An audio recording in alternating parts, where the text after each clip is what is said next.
Hey guys, so in today's video we will analyze L&T Finance. So L&T Finance is a diversified NBFC player है. मतलब क्या? They are into your lending of microfinance lending करता है. मतलब ये जो joint lending group में जो मतलब गांव के जो औरतों को मतलब एक सेंटर पे बुलाते हैं उसके एक दूसरे के सामने लोन्स देते हैं, तो वो अनसिक्योर्ड पार्ट है. फिर दूसरे हो गए आपके personal loan, two wheeler loans हो गए, एसएमई लोन्स हो गए, फार्मर इक्विपमेंट्स के लिए लोन्स होते हैं, मतलब ये ट्रैक्टर्स जैसे देते हैं. एंड मतलब लैप हो गया, loan against property, home loan हो गए, housing finance, affordable housing loans हो गए.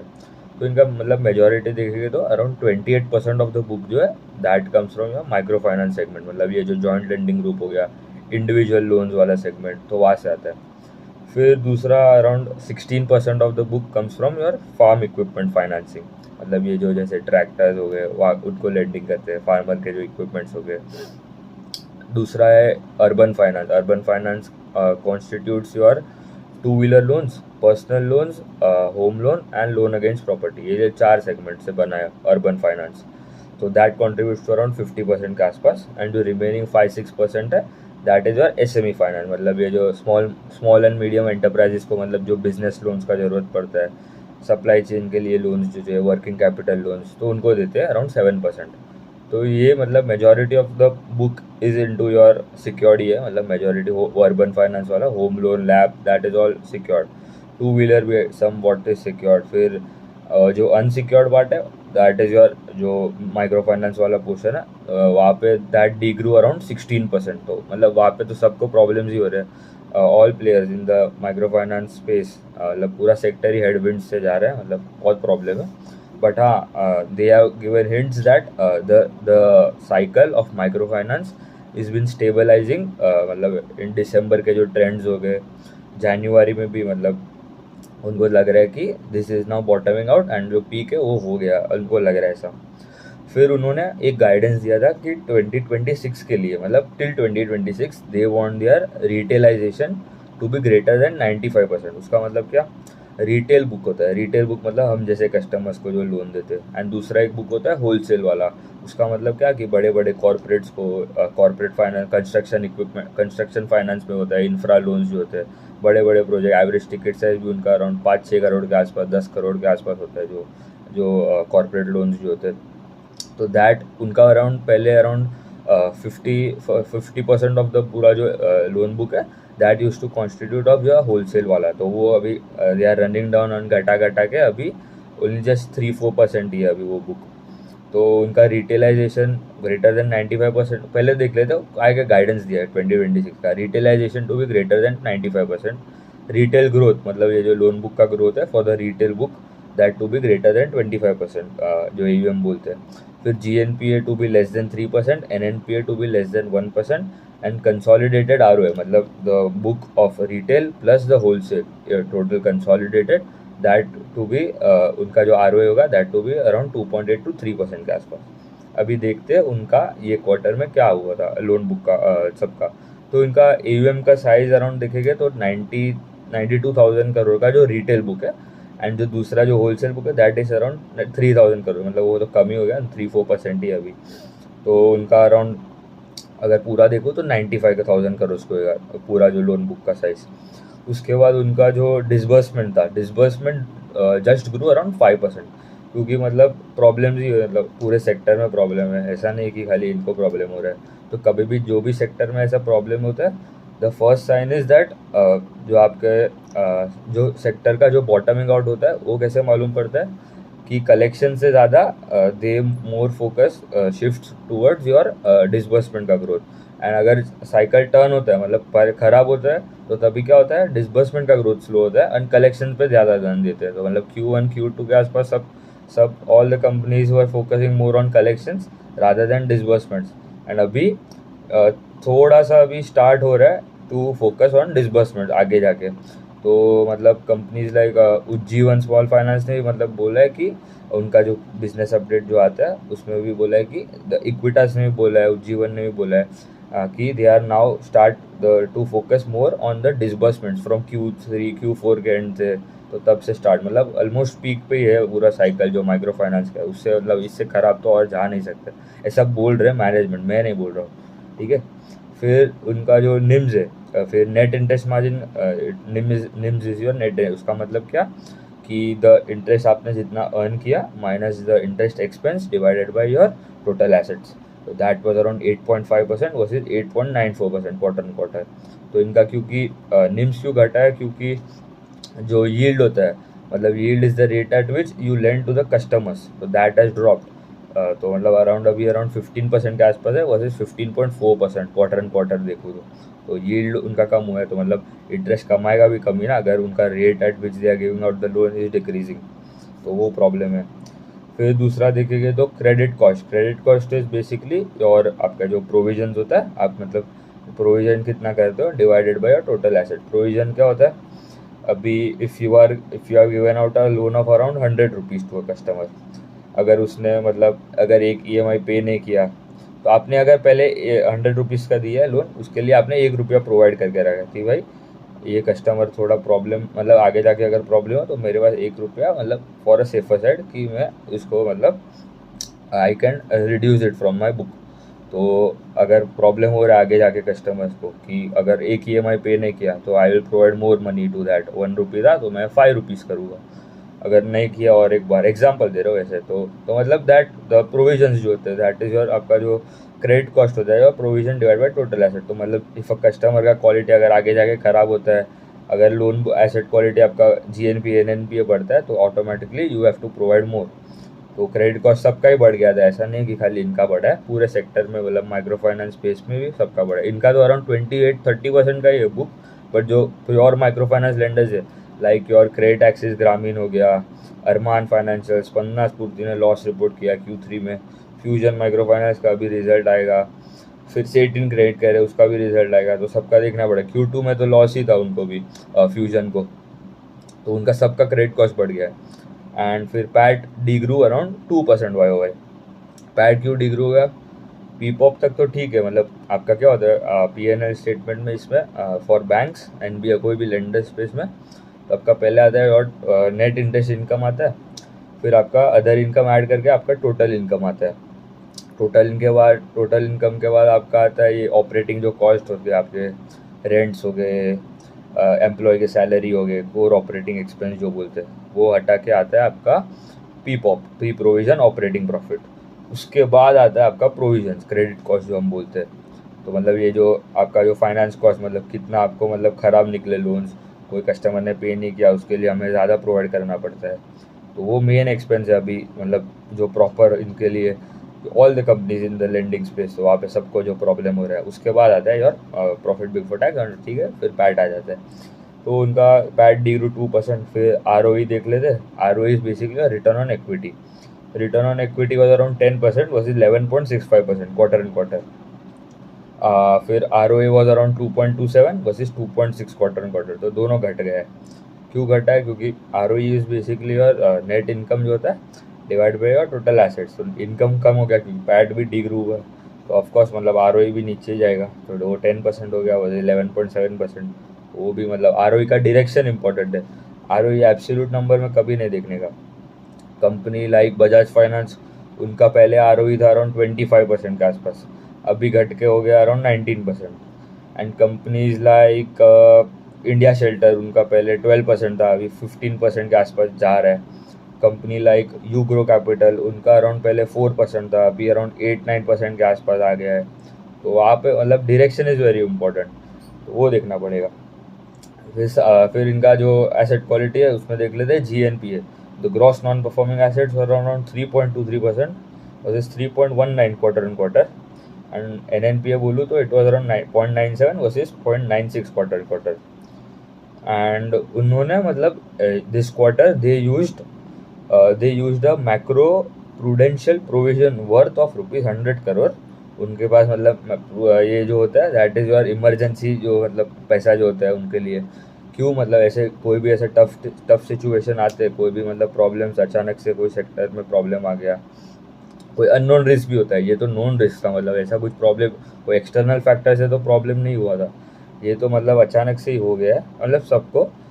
तो उन्होंने वो यूज़ किया 100 करोड़ वर्थ का, तो इसलिए उनका जो क्रेडिट कॉस्ट था वो बढ़ गया। क्रेडिट कॉस्ट क्यों बढ़ गया? क्योंकि प्रोविजन बढ़ गया। Credit cost is basically provision divide by total asset. तो प्रोविजन बढ़ गया, टोटल एसेट्स तो अगर उतना ही है, द डिनोमिनेटर इज सेम, तो आपका जो आंसर होएगा दैट विल ग्रो। तो वो उसमें प्रॉब्लम हो गया। फिर ठीक है, पर उन्होंने बोला कि उसके बिना अगर देखूँ तो credit cost was around 2 point कितना बोला 2.5%, एंड उसको इंक्लूड करके इट वॉज अराउंड 2.9%। फिर उनके and they have told that वो नेक्स्ट क्वार्टर में भी यूज़ करेगा अराउंड 300-350 करोड़ वर्थ ऑफ जो प्रूडेंशियल प्रोविजन जो बनाए थे उन्होंने कंपनी ने जो पहले इमरजेंसी के लिए।